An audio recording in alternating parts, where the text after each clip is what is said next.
La Escuela de Ingenieros realizó el curso básico de desminado humanitario. Esta actividad permite que el personal de oficiales y suboficiales del Arma de Ingenieros esté certificado para ejecutar operaciones de desminado humanitario en el marco de operaciones militares de paz de la ONU. El curso incluyó clases teóricas y prácticas. Estas últimas se realizaron en pistas que están preparadas para tal efecto y la neutralización de restos explosivos de guerra. Para esto se utilizó el sistema CARDES y se llevó a cabo un trabajo integral con la Dirección General de Ingenieros e Infraestructura y la Dirección de Arsenales.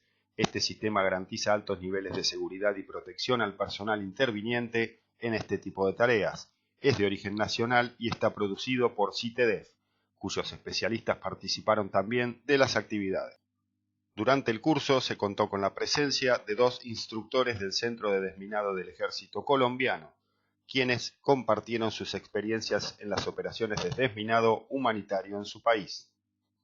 Cambiando de información, se llevó a cabo el Ejercicio Internacional de Control Naval de Tránsito Marítimo COAMAS 2022, donde participaron las Armadas de Argentina, Brasil, Paraguay y Uruguay. Esta actividad se realiza año tras año desde 1970 a fin de poner en práctica las regulaciones y normativas para la cooperación y el guiado del tráfico marítimo en el ámbito del Atlántico Sur y sus principales vías fluviales asociadas. Promueve además la integración regional y el afianzamiento de la cooperación entre las armadas que se viene reforzando a lo largo de los últimos años. La organización del ejercicio estuvo a cargo del coordinador del Área Marítima Atlántico Sur, con sede transitoria en Argentina desde marzo de este año.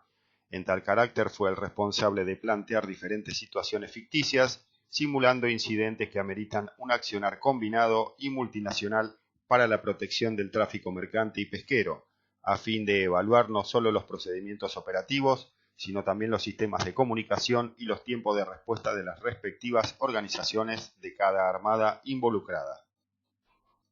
Los participantes de la organización argentina, liderada por el Comando de Control de Tránsito Marítimo, incluyeron personal pertenecientes al Área Naval Fluvial, la Base Naval Puerto Belgrano, la Base Naval Mar del Plata, la Base Naval Ushuaia y el Apostadero Naval Río Grande, reuniendo un total de más de 50 efectivos trabajando de manera simultánea.